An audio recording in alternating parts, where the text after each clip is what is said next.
जय हिंद दोस्तों, आप सभी का हमारे YouTube चैनल विद्यालय एजुकेशन में स्वागत है। मैं सचिन आज आप सभी के लिए बीपीएससी टीआरई एग्जाम जो 3.0 होने वाला है उसके लिए महत्वपूर्ण इतिहास के क्वेश्चन लेकर आया हूँ। ये सभी जो इतिहास के क्वेश्चन है आपके बीपीएससी घटना चक्र के क्वेश्चन है।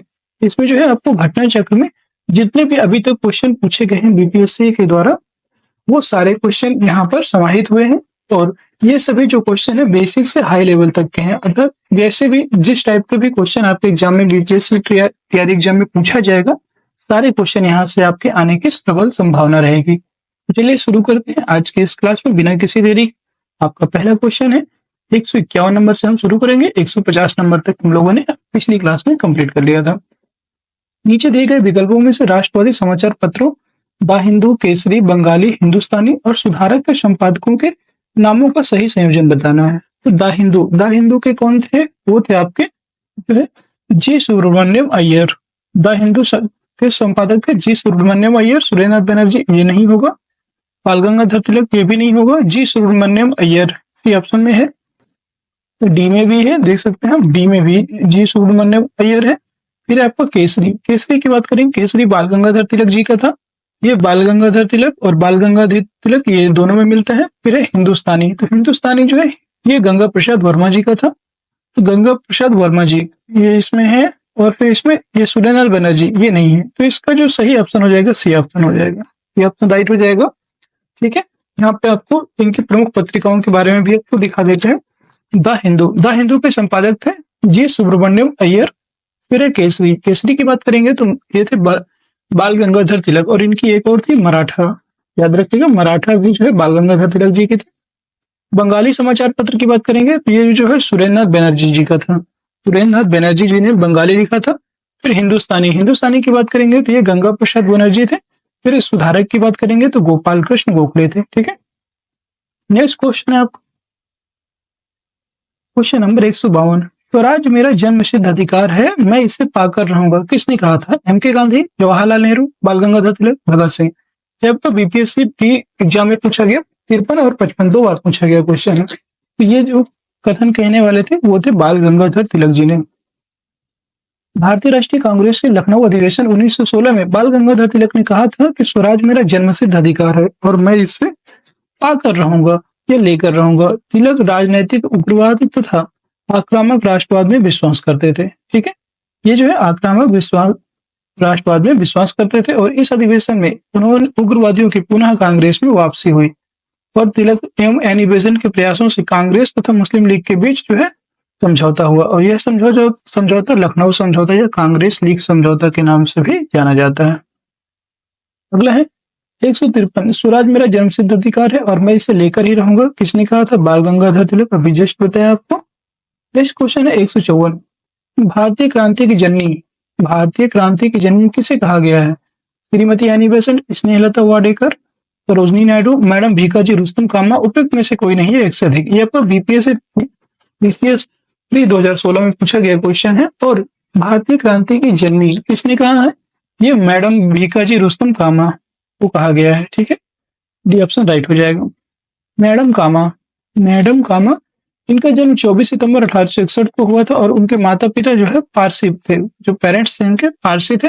सोराबाजी प्रेम जी पटेल उनके पिता थे। उनका विवाह रुस्तम KR कामा से हुआ जो वकील और सामाजिक कार्यकर्ता थे। मैडम कामा ने राष्ट्रीय आंदोलन के महान अग्रणी भारतीय नेता दादा भाई नौरोजी की निजी सचिव के रूप में सेवा की और बाद में वे कुछ देशभक्त विद्यार्थियों एवं यूरोपियन बौद्धिक लोगों के संपर्क में आकर स्वतंत्रता आंदोलन से जुड़ गए। 22 अगस्त 1907 को जर्मनी के स्टुटगार्ट में आयोजित अंतर्राष्ट्रीय सोशलिस्ट सम्मेलन इंटरनेशनल सोशलिस्ट कॉन्फ्रेंस जो हुआ था उसमें उन्होंने भारतीय स्वाधीनता का झंडा सर्वप्रथम फहराया था। यहाँ फहराया गया यह झंडा जो है कलकत्ता झंडे का परिवर्तित रूप था और इन्हें भारतीय क्रांति की मदर ऑफ इंडियन रिवोल्यूशनरी भी कहा गया। अगर आपके क्वेश्चन में पूछा जाता है कि भारतीय क्रांति की मां किसको कहा गया है, ये मैडम भीका जी कामा को ये जो है कहा गया है, याद रखिएगा। नेक्स्ट क्वेश्चन है 155। मैडम कामा ने भारत में तिरंगे स्वतंत्रता ध्वज को कहाँ फहराया था? पेरिस, लंदन, स्टुटगार्ट, जिनेवा, उपयुक्त में से कोई नहीं है, एक से अधिक। तो अभी बताया आपको स्टुटगार्ट में जो है इन्होंने अपना तिरंगी ध्वज फहराया था? सी ऑप्शन राइट हो जाएगा। अगला क्वेश्चन है, मैडम कामा ने 1907 में प्रथम तिरंगा ध्वज कहाँ फहराया? London, Paris, Moscow, Stuttgart? ये स्टुटगार्ट में फहराया था। कई बार ये क्वेश्चन रिपीट हुआ है। लंदन में इंडिया हाउस के संस्थापक कौन थे? ये बताना है। जो लंदन है वहां पर इंडिया हाउस के संस्थापक कौन थे? श्यामजी कृष्ण वर्मा, रास बिहारी बोस, रामचंद्र, तारकनाथ दास? उपरोक्त में से कोई नहीं है, एक से अधिक। तो इंडिया हाउस के जो संपादक थे उनका नाम था श्यामजी कृष्ण वर्मा। ये ऑप्शन राइट हो जाएगा।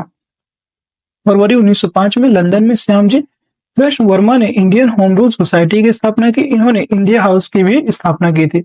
यहाँ से एक समाचार पत्र सोशियोलॉजिस्ट का प्रकाशन भी प्रारंभ किया गया। लंदन में सरकारी तंत्र के विषय सक्रिय होने के कारण श्याम जी वहां से पेरिस और अंततः जिनेवा भी चले गए। नेक्स्ट है आपका 158, बंग भंग के बाद कौन सा आंदोलन शुरू हुआ था? बंग भंग, सविनय अवज्ञा आंदोलन, स्वदेशी आंदोलन, भारत छोड़ो आंदोलन, असहयोग आंदोलन? सबसे पहले आपको पता होना चाहिए बंग भंग आंदोलन कब हुआ था। तो ये जो है 1905 में, और ये बंगाल विभाजन को ही बंग भंग आंदोलन के नाम से जाना जाता है। और इसके बाद जो है 1906 ईस्वी में स्वदेशी आंदोलन की शुरुआत हुई थी। याद रखिएगा, बी ऑप्शन राइट हो जाएगा। ब्रिटिश सरकार ने 20 जुलाई 1905 को बंगाल विभाजन के निर्णय की घोषणा कर दी और 7 अगस्त 1905 को कलकत्ता के टाउन हॉल में एक ऐतिहासिक बैठक स्वदेशी आंदोलन की विधिवत घोषणा कर दी गई। और इसमें इसमें जो है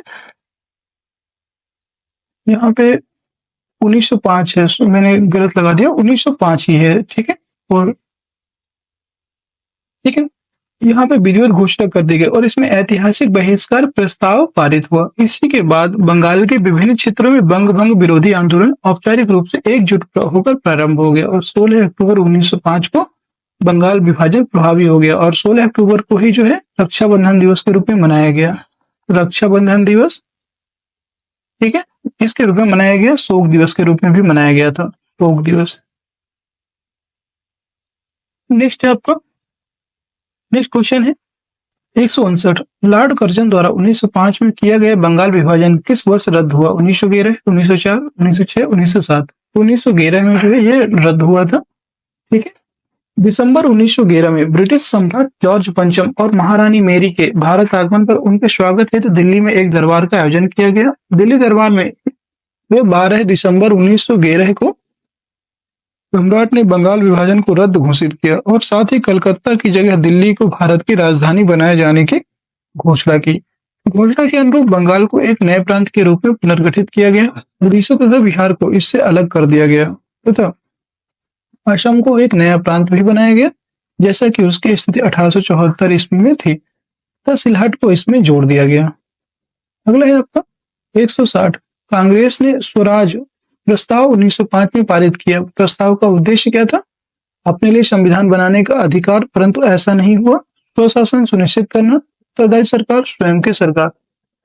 देखिए, इस टाइम तक जब 1905 की बात है, 1905 में इन्होंने जो अपने लिए संविधान बनाने की तो कोई बात ही नहीं चल रही थी। सिर्फ ये था कि हमें भी जो है शासन में भागीदारी चाहिए, ये स्वशासन सुनिश्चित करना चाहते थे। ये आपका इसका राइट हो जाएगा। कांग्रेस ने स्वराज संबंधी प्रस्ताव पर सर्वप्रथम वर्ष 1905 में बनारस अधिवेशन में चर्चा की और वर्ष 1906 में कलकत्ता के अधिवेशन में प्रस्ताव पारित कर दिया। इस प्रस्ताव के साथ स्वदेशी बहिष्कार तथा राष्ट्रीय शिक्षा संबंधी प्रस्ताव भी पारित किए गए।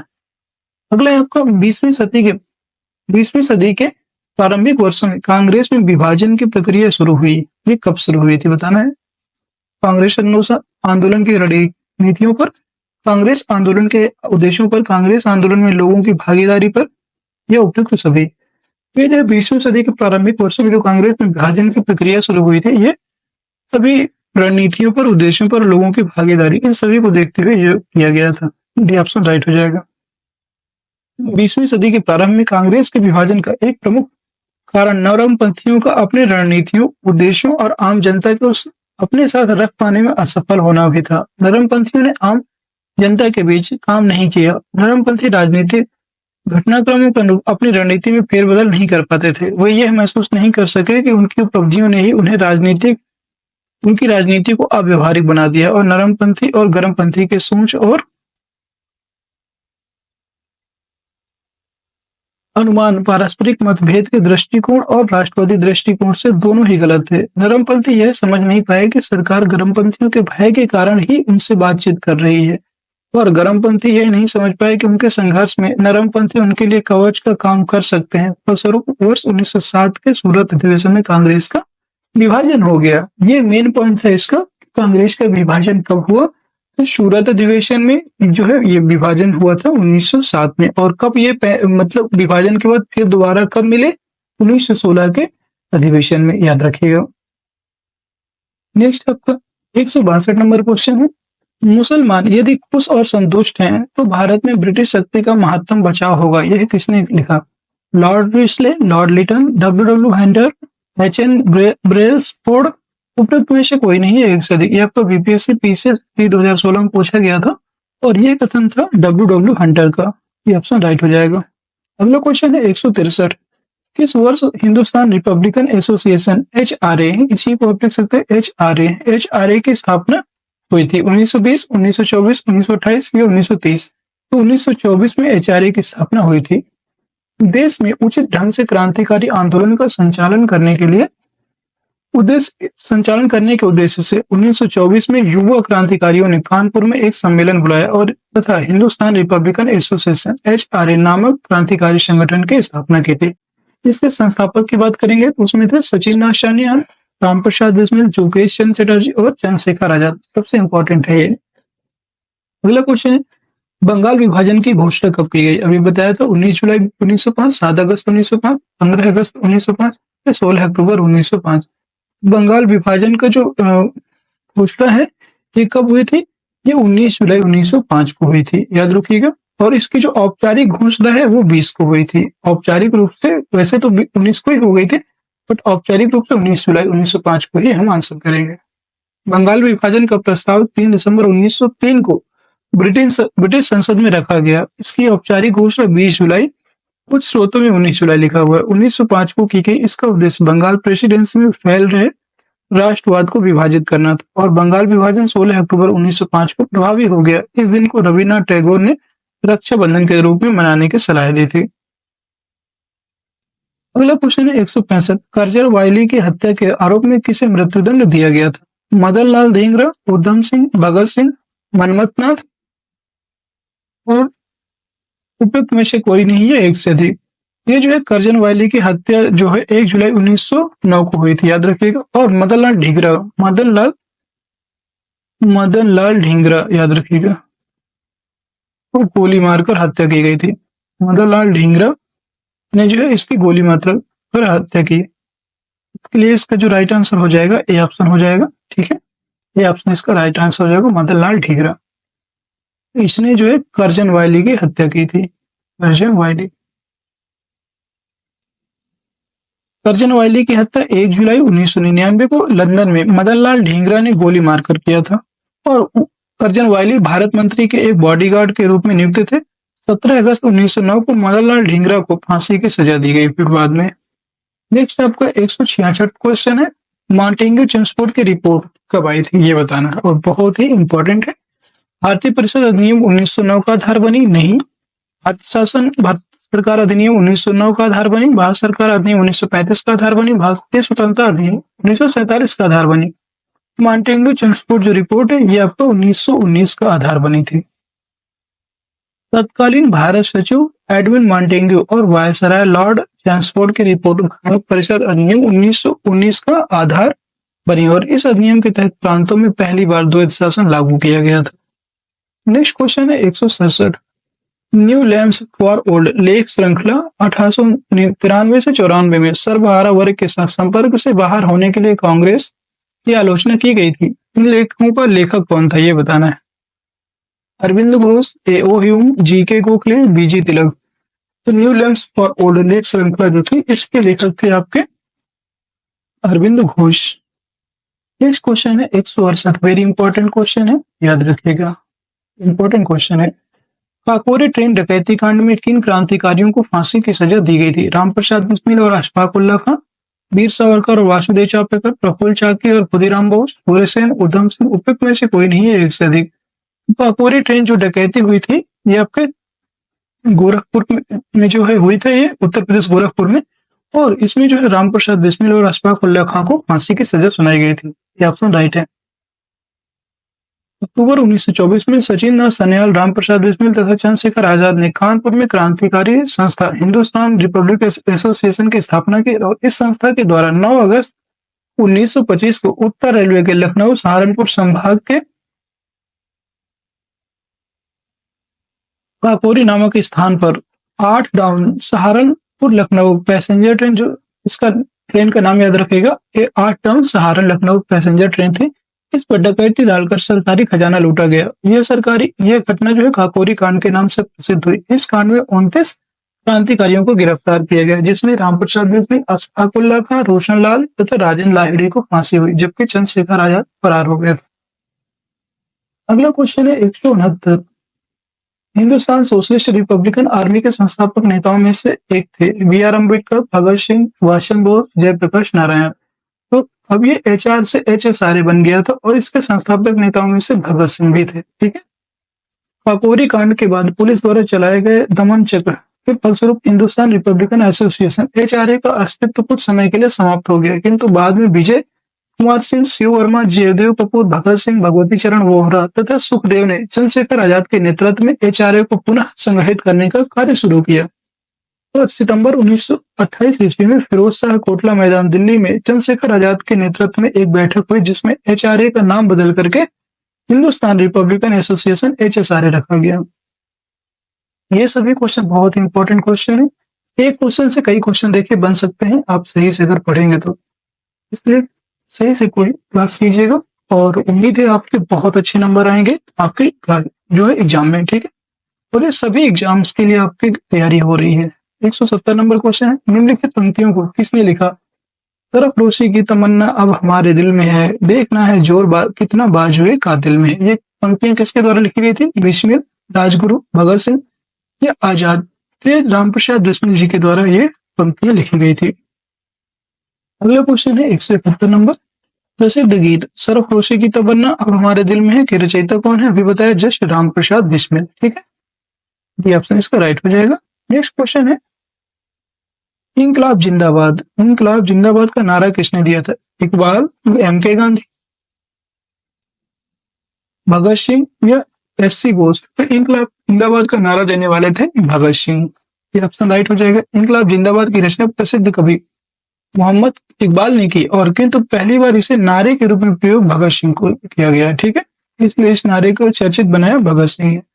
नेक्स्ट है आपको 173, भगत सिंह, राजगुरु तथा सुखदेव को कब फांसी दी गई थी? 23 मार्च 1931, 23 मार्च 1932, 23 मार्च 1933, 23 मार्च 1934? आप सभी को पता होगा कि भगत सिंह को जो फांसी है ये दी गई थी 23 मार्च 1931 ईस्वी को। ये ऑप्शन राइट हो जाएगा। अगला क्वेश्चन है 174, सरकार के विरोध में असेंबली में बम फेंकने के समय भगत सिंह की उम्र क्या थी? 21 साल, 21 साल से थोड़ा ज्यादा, 25 साल, 25 साल से थोड़ा ज्यादा, उपयुक्त में से कोई नहीं है, एक से अधिक। तो उस समय जो है 21 प्लस थी, 21 साल से ज्यादा थी। बी ऑप्शन राइट हो जाएगा। भगत सिंह भारत के एक प्रमुख स्वतंत्रता सेनानी क्रांतिकारी थे। उनका जन्म 1907 में हुआ था। भगत सिंह तथा बटुकेश्वर दत्त 8 अप्रैल 1929 को केंद्रीय विधानसभा में बम फेंका था। इस प्रकार केंद्रीय विधानसभा में बम फेंकने के समय भगत सिंह की उम्र 21 वर्ष से थोड़ा ज्यादा थी। अगला क्वेश्चन है 175, अनुशीलन समिति थी नारी उत्थान के प्रति समर्पित, विधवा विवाह को प्रोत्साहित करने वाली, मजदूरों के कल्याण में रुचि रखने वाली, यह एक क्रांतिकारी संगठन? तो अनुशीलन समिति जो है एक क्रांतिकारी संगठन था। ठीक है, ये क्रांतिकारी संगठन था, याद रखिए। अनुशीलन समिति एक क्रांतिकारी संगठन था और बंगाल में कुल 19 समितियों के होने के प्रमाण मिलते हैं, ये भी आप याद रखेंगे। नेक्स्ट क्वेश्चन है आपका, अच्छा हाँ, अनुशीलन समिति एक बार देख लीजिए। अनुशीलन समिति ये जो है 3 जगह हुई थी, मिदनापुर, ढाका और कलकत्ता। ये 3 जगह हुई थी। मिदनापुर उनमें 1902, ढाका पश्चिम बंगाल ढाका में जो है ये बांग्लादेश के ढाका में 1906 अक्टूबर में हुई थी, अक्टूबर 1906 में हुई थी। फिर कलकत्ता में जो है मार्च 1902 और 1902 में हुई थी। इसकी स्थापना जो है ज्ञानेंद्र नाथ बसु जो है मिदनापुर में करते हैं। ढाका में जो है पुलन बिहारी दास जो है इनके द्वारा इसकी स्थापना होती है। और कलकत्ता में जो है सतीश चंद्र बसु बंदोपाध्याय की पुस्तक के अनुसार जो है प्रथम नाथ मित्र अध्यक्ष थे, जतिन नाथ बनर्जी और बरीन्द्र नाथ घोष, ये जो है इसके प्रमुख संस्थापक थे। 1902 में सरल घोषाल का अखाड़ा, 1902 में कुछ युवकों द्वारा आत्मोन्नति संगठन का समिति का गठन हुआ था इसमें, और बरीन्द्रनाथ घोष एवं भूपेन्द्र नाथ दत्त के नेतृत्व में 1906 से युगांतर का प्रकाशन हुआ था। ये पूछ लेता है आपसे, युगांतर जो साप्ताहिक पत्र था, इसका प्रकाशन कहाँ से होता है? ये जो है कलकत्ता से 1906 से इसका प्रकाशन शुरू हुआ। नेक्स्ट आपका 176 नंबर क्वेश्चन है, 1913 ईस्वी में पटना में अनुशीलन समिति की एक शाखा की स्थापना किसने की थी? रामानंद सिन्हा, सतीश झा, सचिन सान्याल, विपिन झा, उपयुक्त में से कोई नहीं है, एक से अधिक। तो 1913 में जो पटना में अनुशीलन समिति की एक शाखा स्थापित हुई थी, उसके संस्थापक थे सचिन सान्याल। अगला क्वेश्चन है 177 नंबर है, चिटगांव शस्त्र छापामारी की योजना बनाई गई थी, सूर्यश्याम, चंदन दत्ता, विधान घोष, जतिन दास, उपयुक्त में से कोई नहीं है, एक से अधिक। चिटगांव जो शस्त्र छापामारी की योजना बनाई गई थी, ये आपकी जो है सूर्यसेन के द्वारा बनाई गई थी। नेक्स्ट क्वेश्चन है आपका 178 नंबर क्वेश्चन है, चटगांव शस्त्रागार धावे से कौन संबंधित है? रास बिहारी बोस, चंद्रशेखर आजाद, बटुकेश्वर दत्त, सूर्यसेन। तो ये जो है चटगांव शस्त्रागार धावे से संबंधित है सूर्यसेन, याद रखिएगा। नेक्स्ट क्वेश्चन है आपका जो है 179 नंबर, निष्क्रिय विरोध के सिद्धांत का प्रतिपादन किसने किया था? महात्मा गांधी, बिपिन चंद्र पाल, बाल गंगाधर तिलक, अरविंदो घोष। ये बताना है कि ये किसने किया था। ये जो है करने वाले थे आपके निष्क्रिय विरोध के सिद्धांत का प्रतिपादन अरविंदो घोष ने किया था। निष्क्रिय विरोध के सिद्धांत का प्रतिपादन जो है अरविंदो घोष ने अपनी पुस्तक वंदे मातरम में किया था, ठीक है। और उनका मानना था कि अंग्रेजों को भारत अविलंब छोड़ देना चाहिए, जब तक अंग्रेज ऐसा नहीं करते तब तक उनके विरुद्ध प्रदर्शन करते रहना चाहिए, ये इनका कहना था। अगला क्वेश्चन है गदर 180 नंबर, गदर पार्टी की स्थापना कब हुई थी? ये वेरी इंपॉर्टेंट क्वेश्चन है। 1907 में, 1913 में, 1917, 1920। गदर पार्टी की स्थापना 1913 में होती है लाला हरदयाल के और सोहन सिंह भाकना के द्वारा। वर्ष 1913 में सोहन सिंह भाकना के नेतृत्व में पोर्टलैंड में Hindustan Association of the Pacific Coast नामक संस्था की स्थापना हुई, और इस संस्था ने गदर नामक एक अखबार निकाला, जिससे इस संस्था का नाम भी गदर पार्टी पड़ गया। लाला हरदयाल इस संस्था के मनीषी अर्थात पथ प्रदर्शक भी रहे। नेक्स्ट क्वेश्चन है आपका 181, गदर क्रांति छेड़ने का सबसे महत्वपूर्ण कारण क्या था? लाला हरदयाल की गिरफ्तारी, कामागाटा मारू घटना, प्रथम महायुद्ध का शुरू होना, करतार सिंह सराभा को फांसी। ये जो है प्रथम महायुद्ध का शुरू होना जो है गदर क्रांति छेड़ने का सबसे महत्वपूर्ण क्रांति कारण रहा। ये क्वेश्चन है आपका 182 नंबर क्वेश्चन है, गदर पार्टी की स्थापना कहां पर हुई थी? जर्मनी, संयुक्त राज्य अमेरिका, फ्रांस, इंग्लैंड, उपयुक्त में से कोई नहीं है, एक से अधिक। तो गदर पार्टी की स्थापना 1913 में होती है और इसकी स्थापना संयुक्त राज्य अमेरिका में हुई, ठीक है। गदर पार्टी की स्थापना 21 अप्रैल 1913 को अमेरिका में किया।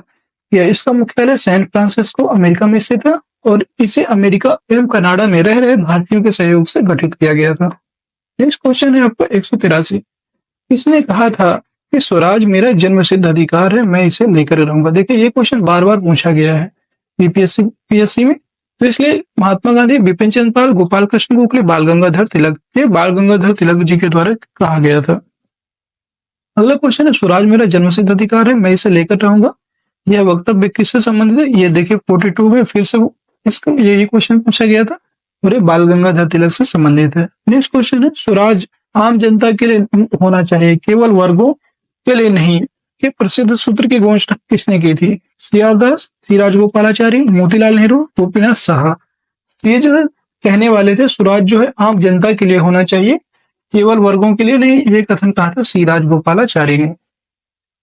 186 नंबर क्वेश्चन है, इंडिया फॉर इंडियंस किताब किसने लिखी थी? CR Das, MG Ranade, VD Savarkar, S N. Banerjee, उपयुक्त में से कोई नहीं है, एक से अधिक।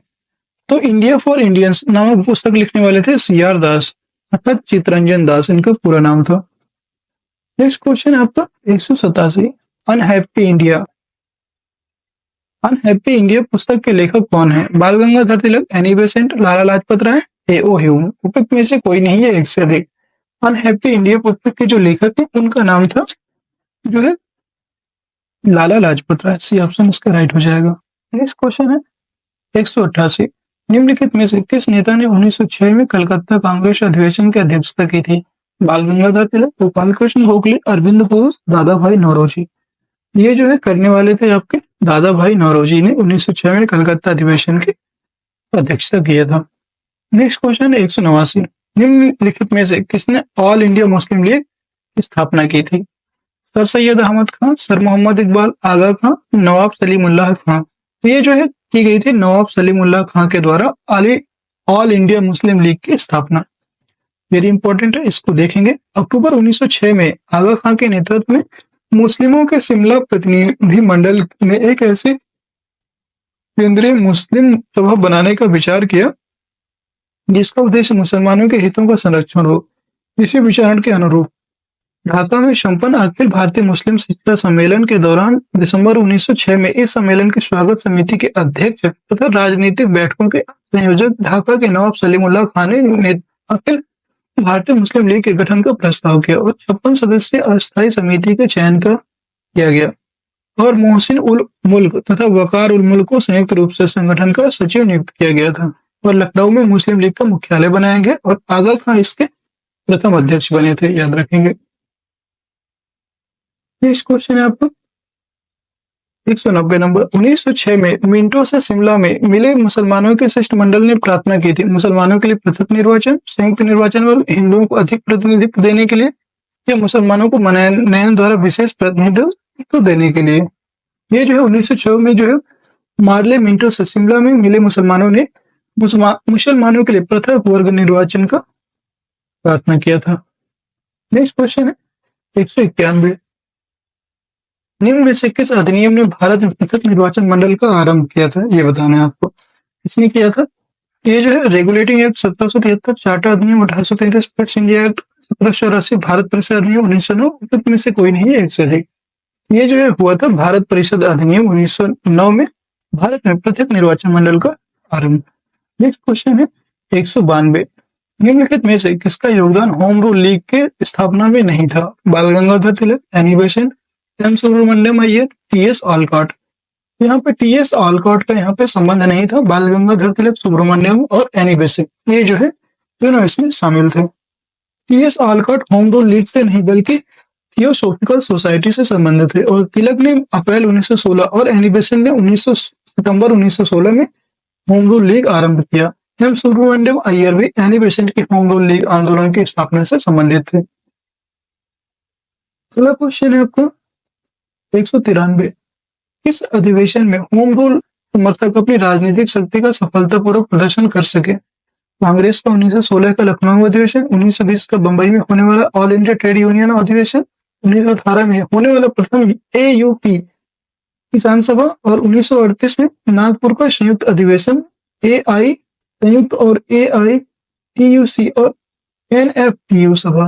इसका जो राइट आंसर हो जाएगा ये हो जाएगा कांग्रेस का 1916 का लखनऊ अधिवेशन। इसी में जो है इन्होंने अपना पहला सफलतापूर्वक प्रदर्शन कर सके होम रूल लीग आंदोलन का। अगला क्वेश्चन है 194। शिक्षा में सुधार हेतु ब्रिटिश सरकार ने सैडलर विश्वविद्यालय आयोग कब नियुक्त किया था? 1919, 1917, 1921 या 1896। शिक्षा में सुधार हेतु ब्रिटिश सरकार ने सैडलर विश्वविद्यालय आयोग 1917 में नियुक्त किया। इस क्वेश्चन है आपको 195। होम रूल आंदोलन भारत के स्वतंत्रता संग्राम के एक नए चरण के आरंभ का द्योतक था क्योंकि इसने देश के सामने सुशासन की एक ठोस योजना रखी। आंदोलन का नेतृत्व गांधी जी के हाथ में आ गया। हिंदू और मुसलमानों ने एक संयुक्त संघर्ष प्रारंभ किया या इसने आदिवासियों और उदारवादियों अतिवादियों और उदारवादियों से के बीच पुनर्मेल स्थापित किया? नहीं, होम रूल आंदोलन जो था भारत के स्वतंत्रता संग्राम के एक नए चरण का द्योतक था इसलिए क्योंकि इसने देश के सामने सुशासन की एक ठोस योजना रखी थी। ये आपका इसका राइट हो जाएगा। अगला क्वेश्चन है 196। 196 नंबर क्वेश्चन है बंगाल के विभाजन के प्रत्याघात के रूप में कौन सा आंदोलन शुरू हुआ था? असहयोग आंदोलन, सविनय अवज्ञा आंदोलन, स्वदेशी आंदोलन या पूर्ण राज्य आंदोलन? उपरोक्त में से कोई नहीं है, एक से अधिक। बंगाल का जो असहयोग आंदोलन था उसके काउंटर में उसके बाद जो है स्वदेशी आंदोलन शुरू हुआ था। याद रखेंगे स्वदेशी आंदोलन ये बाद में स्टार्ट हुआ था। करजन ने 20 जुलाई 1905 को जो है बंगाल विभाजन का निर्णय लिया और इसके विरोध में राष्ट्रवादियों द्वारा आंदोलन की शुरुआत 7 अगस्त 1905 को हुई। कलकत्ता के टाउन हॉल में कृष्ण कुमार मित्र और सुरेंद्रनाथ बनर्जी की अध्यक्षता में एक बैठक हुई, जहां स्वदेशी आंदोलन प्रारंभ करने और विदेशी वस्तुओं के बहिष्कार का निर्णय लिया गया था। और 16 अक्टूबर 1905 को जब बंगाल विभाजन लागू हो गया, उसे शोक दिवस के रूप में मनाने की घोषणा की गई थी और रविन्द्रनाथ टैगोर जी के द्वारा राखी दिवस अर्थात रक्षाबंधन दिवस भी इसी दिन मनाया गया था। नेक्स्ट क्वेश्चन है आपका 197। नोआखली काल में महात्मा गांधी के सचिव कौन थे? निर्मल कुमार बोस, महादेव देसाई, प्यारेलाल, वल्लभ भाई पटेल। ये यहाँ से क्वेश्चन बहुत पूछा जाता है। इनके जो सचिव रहे प्यारेलाल बोस। नोआखली काल में प्यारेलाल जो है महात्मा गांधी के सचिव थे। उनकी बहन डॉक्टर सुशीला नैयर गांधी जी की व्यक्तिगत चिकित्सक थे और प्यारेलाल ने गांधी जी के दांडी मार्च में भी महत्वपूर्ण भूमिका अदा की। अगला क्वेश्चन है 198। निम्न में से महात्मा गांधी का भारत में पहला सत्याग्रह कौन सा था? अहमदाबाद, बारदौली, चंपारण, बैकटेक, उपयुक्त में से कोई नहीं, एक से अधिक। तो महात्मा गांधी का पहला सत्याग्रह था चंपारण सत्याग्रह। ये आपको 1917 में होता है, ठीक है, चंपारण नामक स्थान पर। दक्षिण अफ्रीका से 1915 में लौटने के बाद गांधी जी ने भारत में अपना प्रथम सफल सत्याग्रह बिहार के चंपारण जिले में वर्ष 1917 में किया और चंपारण के एक किसान राजकुमार शुक्ल ने गांधी जी से लौटकर लखनऊ में भेंट की 1916 के कांग्रेस अधिवेशन में और उन्होंने उनसे चंपारण आने का आग्रह किया। 19वीं सदी के आरंभ में गोरे बागान मालिकों ने चंपारण के किसानों से एक अनुबंध के आधार पर यह विनिश्चित करा लिया था कि उन्हें अपनी जमीन के 3/20 भूभाग पर नील की खेती करना अनिवार्य है, जिसे 3 कठिया पद्धति के नाम से जाना जाता था। गोरे बागान मालिकों ने किसानों की मजबूरी का फायदा उठाकर उन्हें अनुबंध से मुक्त करने के लिए एक लगाने अन्य गैर कानूनी बाध्यताओं अर्थात करों के दर मनमाने ढंग से बढ़ा दी। किसानों ने इसी उत्पीड़न के विरोध में गांधी जी ने चंपारण से सत्याग्रह प्रारंभ किया था। Next question 199। निम्न में से किस कॉलेज में गांधी जी ने पढ़ाई की थी? ये पूछ सकता है। Shyamaldas college Bhavnagar, Dharmendra Singh college Rajkot, Gujarat college Ahmedabad, Bahauddin college Junagadh, उपयुक्त में से कोई नहीं है। ये गांधी जी ने जो पढ़ाई की थी ये किया था उन्होंने श्यामलदास कॉलेज भावनगर। ये भी आपका जो है गुजरात में ही स्थित है, याद रखिएगा। नेक्स्ट क्वेश्चन है आपका 200 नंबर क्वेश्चन है। निम्न में से कौन सा भारत में गांधी जी का प्रथम सत्याग्रह आंदोलन था जिसमें उन्होंने सविनय अवज्ञा का प्रारंभ किया था? चंपारण, खेड़ा, अहमदाबाद, रॉलेट सत्याग्रह, उपयुक्त में से कोई नहीं है, एक से अधिक। यह जो था उसका नाम था चंपारण सत्याग्रह। चंपारण सत्याग्रह में उन्होंने सबसे पहले सविनय अवज्ञा आंदोलन का प्रारंभ किया। बी ऑप्शन राइट हो जाएगा और ए ऑप्शन राइट हो जाएगा। यहाँ पे होना चाहिए, ए ऑप्शन राइट हो जाएगा।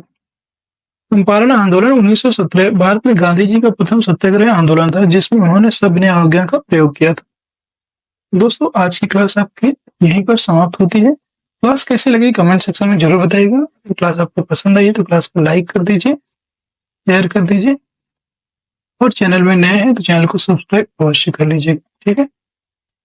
और दोस्तों आपको कोई भी किसी भी क्वेश्चन में डाउट होता है तो आप पूछ लिया करें और हमारे चैनल से जुड़ करके जो हमारा टेलीग्राम चैनल है ऑफिशियल विद्यालय एजुकेशन ऑफिशियल नाम से, और इस वीडियो के डिस्क्रिप्शन में भी उसका लिंक मिल जाएगा। अगर आपको कोई भी प्रॉब्लम है तो आप हमें इस नंबर पर भी कांटेक्ट कर सकते हैं 6386953102। ये हमारा जो है व्हाट्सएप नंबर है। इस पे जो है तो मैसेज करके आप अपनी कोई भी प्रॉब्लम का सोल्यूशन पा सकते हैं, ठीक है। मिलते हैं नेक्स्ट वीडियो में, तब तक के लिए जय हिंद जय भारत। आप लोग ऐसे ही तैयारी करते रहिए और ज्यादा से ज्यादा मार्क्स की तैयारी कीजिएगा। मिलते हैं नेक्स्ट वीडियो में।